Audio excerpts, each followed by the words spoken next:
Bonjour à tous et bienvenue sur le Flash Référencement, le podcast qui parle de référencement. Nous sommes en mai 2012, je m'appelle Mathieu Tournade et c'est l'épisode numéro 12. Aujourd'hui, je continue un petit peu sur ma lancée des différents outils que j'ai pu tester. Là, je teste un outil que certains d'entre vous connaîtront, d'autres pas, ou en tout cas sur lequel il est bon de revenir, à savoir Raventool, qui est un outil que personnellement j'avais jamais eu l'occasion de tester depuis qu'il est devenu payant il y a quelques années maintenant. L'avantage de cet outil, c'est que vous pouvez le tester 30 jours gratuitement, sans carte de crédit. C'est ce que je me suis empressé de faire. Vous allez voir qu'en gros, c'est un outil. Bon, le site internet présente pas forcément très bien, mais chacun de ces carrés offre des fonctionnalités qui sont vraiment super intéressantes. Je rentre tout de suite dans le détail. Je me connecte à mon compte Raven. Le paramétrage quand on lance un premier compte est vraiment simple. Il suffit juste de rentrer l'URL de votre site internet, de rentrer l'adresse de vos compétiteurs et vos mots-clés si vous les avez déjà. Sinon, l'outil va vous proposer de les déterminer. Alors, c'est un outil qui, moi, me séduit fortement. Alors, autant dire tout de suite que pour casser le mythe, prix d'entrée $99 par mois. Voilà, comme ça c'est dit. Si ça vous intéresse pas, allez voir les autres épisodes du Flash Référencement. Pour ceux qui sont encore là, pour $99, honnêtement, vous avez accès à un magnifique outil. Vous arrivez déjà sur un dashboard qui a le gros avantage, quand vous êtes une agence que vous avez à gérer des clients, comme c'est le cas de Yakamama, de pouvoir mettre l'outil à vos couleurs, avec vos logos, votre nom, etc. C'est-à-dire que l'outil fonctionne complètement en marque blanche vis-à-vis des différents éléments que vous allez être amené à produire pour vos clients.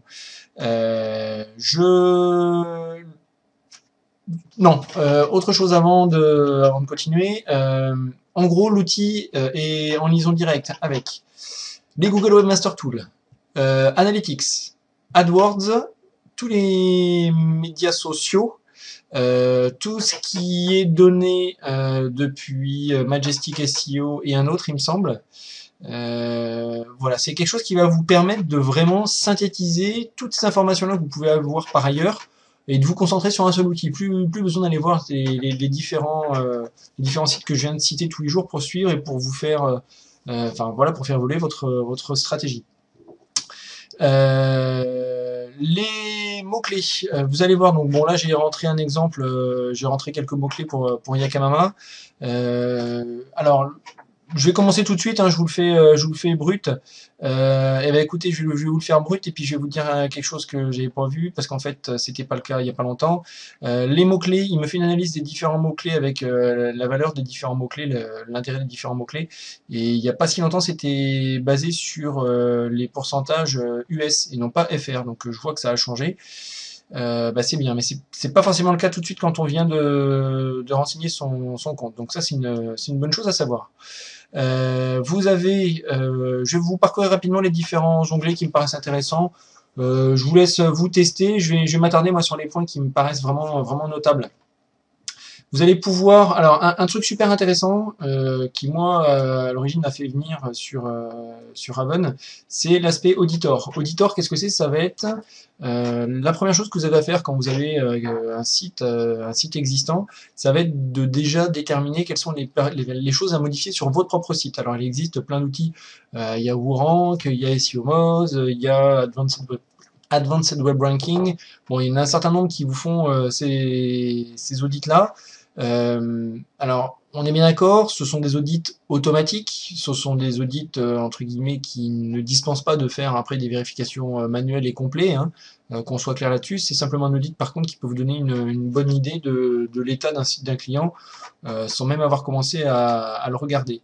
Quelque chose d'assez classique, vous allez voir par exemple l'analyse des différentes balises méta, l'analyse de la sémantique, de la rapidité des pages, des liens, du contenu.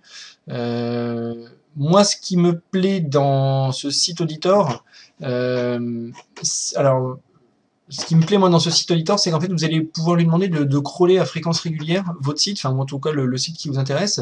Il va vous donner un pourcentage d'évolution secteur par secteur, enfin facteur par facteur, savoir si vous êtes amélioré ou si vous n'êtes pas amélioré. Ça c'est important quand vous avez à suivre un certain nombre de sites et que c'est pas vous directement qui faites les modifications, ce qui est souvent mon cas.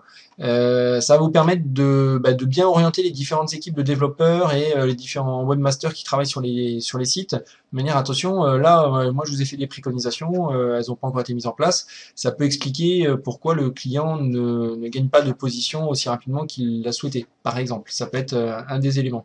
Donc, je vous laisse, voilà, c'est le crawl comparison. C'est là où on trouve, alors je crois pas avoir fait plusieurs crawls, je vais aller voir tout de suite. Je sais qu'il le propose, hein, cette fonction-là. S'il l'a fait, voilà, j'ai des plus, des moins. Bon, j'ai que des plus, mais évidemment, parce qu'en fait, j'ai pas de point de référence. D'accord. Bon, c'est pas grave. Sachez que sur ce genre de choses, ça permet d'avoir un aspect graphique vraiment sympa et quelque chose que vous pouvez présenter que le client comprend bien. Alors, petit bémol, comme la majeure partie de ces outils, malheureusement, l'outil est en anglais, ça en rebutera certains. Moi, de mon côté, back-office, ça me dérange pas du tout. Pour autant, pour les clients, c'est difficile de fournir tel quel une capture d'écran de l'outil. Tous les clients ne comprennent pas forcément l'anglais. Il y a une fonctionnalité recherche. Alors recherche, ça va vous permettre de rechercher les différents compétiteurs, ça va vous permettre de faire des analyses sur des domaines existants. Là, vous voyez qu'en fait, il se base sur un certain nombre de sources, Majestic, SEO Moz, AdWords, etc. Je vous laisse un petit peu regarder. Vous avez une partie Content Manager qui va vous permettre de suivre un petit peu ce que vous faites en termes de contenu, d'en commander aussi. La partie lien est vraiment intéressante avec en particulier l'analyse des liens des concurrents, savoir quels sont les nouveaux liens des concurrents, savoir quels sont vos nouveaux liens, et surtout la capacité de trouver des liens qui peuvent être intéressants pour votre site, donc à travailler fortement. La donnée du moment, c'est tout l'aspect social qui est vraiment pas à négliger, pour lequel on ne peut plus se passer aujourd'hui. Alors, une fois que vous avez relié votre compte Twitter, Facebook, YouTube, etc., vous avez accès à un certain nombre d'informations, comme par exemple les posts les plus populaires ou les mentions que vous avez. Au passage, je parle de mentions, ça me vient. Le site fait référence aux mentions, c'est-à-dire que si sur Twitter ou sur Facebook ou n'importe où ailleurs, on parle de votre marque, par exemple si on parle de Yakamama, ça va remplacer le site que j'utilise justement actuellement en mention.net. Ça va faire office d'alerte et ça va vous tenir informé de ce qui se dit sur votre marque. Donc super intéressant, vraiment très intéressant. Vous avez la partie gestion de compte AdWords avec mélanger tout ce qui est, enfin, les fonctions de recherche de mots-clés, la fonction de gestion de campagne directement intégrée à l'outil. Je vous le montre pas parce que moi j'ai pas de campagne en cours donc ça va pas vous intéresser. L'onglet Metrics, où vous retrouvez les données Google Analytics, vous allez retrouver les performances de site, vous allez retrouver, si vous avez fait des campagnes mail, vous allez retrouver toutes les informations qui se rapportent à vos campagnes. Donc des rapports qui sont plus simples que ce qu'on peut trouver comme ça, et peut-être un peu plus adaptés aussi que ce qu'on peut trouver comme ça directement sur Google Analytics. Le gros intérêt, c'est que voilà, vous avez pour un site donné, enfin, pour votre site ou le site de votre client, vous avez vraiment tout sous les yeux. Et ça, c'est quand même vraiment énorme. Je vais voir sur le site performance. Il y a vraiment beaucoup de choses à voir sur ce site. C'est pour ça que je pense que c'est vraiment intéressant de prendre la période d'essai. Ça tourne, ça tourne. Derrière, il y a vraiment beaucoup de données. Hein. Bon. Vous irez voir, ça veut pas. Je me dépêche pour pas faire trop long, comme d'habitude. Le gros plus. Moi, l'énorme coup de cœur. Le truc dont je rêvais, même s'il n'est pas encore parfait, mais vraiment qui est vraiment excellent. S'il veut bien s'ouvrir, j'ai beaucoup de choses en route sur l'ordinateur, c'est pas bien, j'aurais dû tout couper avant. C'est la partie reporting, rapport, envoi de rapport. C'est génial. À part le fait que certaines parties ne soient pas modifiables et donc pas traduisibles en français, vous avez accès à... alors je vais essayer d'en faire un rapidement. On va voir, ça va pas marcher. En gros, vous allez construire en fonction de ce que vous voulez voir. Voilà, vous avez votre trame de rapport. Vous allez pouvoir mettre, par exemple, en introduction, voilà, la page de garde. Hop, ici, vous pouvez changer, vous pouvez traduire, mettre exactement ce que vous voulez. J'enregistre, vous pouvez rajouter votre logo, vous pouvez tout changer, c'est vraiment énorme. Et vous rajoutez, par exemple, voilà, je veux la performance du site. Vous regardez le paramétrage, vous sélectionnez, je veux par exemple, parce que je fais un rapport particulier qui a pas de sens, mais je veux rajouter par exemple les variations de liens, je veux rajouter les versions de liens, voilà, ça va apparaître, il faut cliquer sur OK, hop, j'enregistre. Il faut rentrer dans le détail, hein. Évidemment, là je vous fais ça rapidement, histoire de tenir les 10 minutes de podcast. J'ai eu des remarques comme quoi c'était un petit peu trop long les derniers, alors je me dépêche. Bref, vous pouvez rajouter des choses vraiment super intéressantes. À la fin, vous cliquez sur enregistrer, vous pouvez définir une périodicité, vous pouvez définir si le rapport vous sera envoyé par mail à votre client, s'il sera envoyé par à votre client avec comme nom d'expéditeur votre propre email avec un mail que vous aurez pré-réglé. Ça peut être aussi un mail qui est envoyé avec un lien pour aller télécharger le PDF. Tout ça en marque blanche, c'est-à-dire que Raven SEO n'apparaît pas à chaque fois, même pour télécharger le lien, c'est un autre domaine qui est pris en compte. Alors par contre, c'est pas le vôtre. Ça, c'est un petit peu moi ce qui me dérange. C'est pour ça que à choisir, je préfère m'envoyer moi les rapports, me les relire, les analyser et éventuellement après les retransférer au client. Voilà, je vais rapidement lancer le rapport pour voir à quoi ça ressemble. Si ça se trouve, ça ressemblera pas grand chose. Sachez qu'en fait, il est possible de créer des templates. Alors, templates, en fonction, par exemple, des clients, vous avez un template par client et après, vous avez des templates par rapport. Vous pouvez avoir un rapport analytique, vous pouvez avoir un rapport SEO, un rapport social, par exemple, qui sont pas forcément destinés au même service au sein de l'entreprise. Donc, une fois que vous avez défini vos templates de rapport, vous avez juste à vous créer les différents templates en fonction des clients. Comme ça, chaque nouveau client, vous n'avez pas besoin de tout redéfinir. Donc cet outil, si je me résume, cet outil est vraiment intéressant pour les grosses sociétés qui ont besoin d'un outil de centralisation et qui n'ont pas envie de s'embêter, pour lequel il y aura un site, vous aurez votre site principal et vous aurez l'étude de vos concurrents. Et l'outil est vraiment intéressant, je pense, pour les agences, à 99 $ par mois.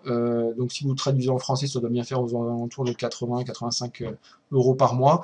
Quand on voit le temps que ça peut faire gagner, rien que le fait de tout centraliser, moi, honnêtement, je trouve ça assez énorme. Bon, là j'ai un template qui est un template de démonstration, donc ça va pas forcément être très percutant, sachant que tout le logo, tout ça est modifiable, hein.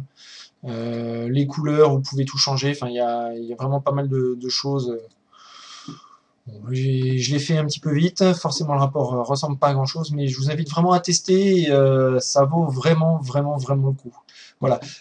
Si petite astuce, quand vous allez créer votre site, quand vous allez renseigner votre site, ne renseignez pas, moi j'avais fait l'erreur de renseigner le site en mettant, il vous demande votre nom de domaine, j'avais mis yakamama.com. Mettez bien les www et le nom de votre domaine, si c'est ça que vous voulez étudier, parce qu'après sur l'ensemble des rapports, vous ne pourrez plus le changer. Donc c'est pour ça que, bon, j'avais créé un certain nombre de rapports, moi j'ai tout effacé, j'ai tout refait. C'est pour ça que là, pour le template, pour le podcast, vous ne le voyez pas.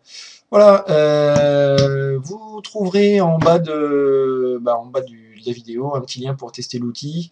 N'hésitez pas à cliquer dessus.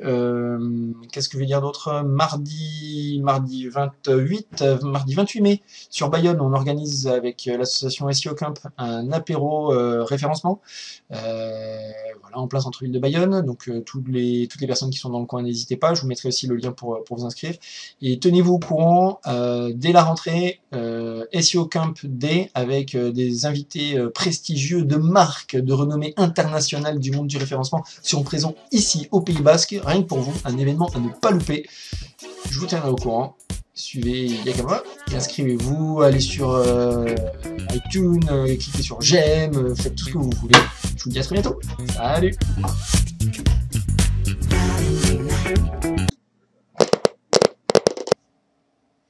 En mai 2012 ou épisode 12, mai 2013, épisode 13, mai 2014, épisode 14, enfin, moi je suis pas bloqué là-dessus, hein, vous faites comme vous voulez.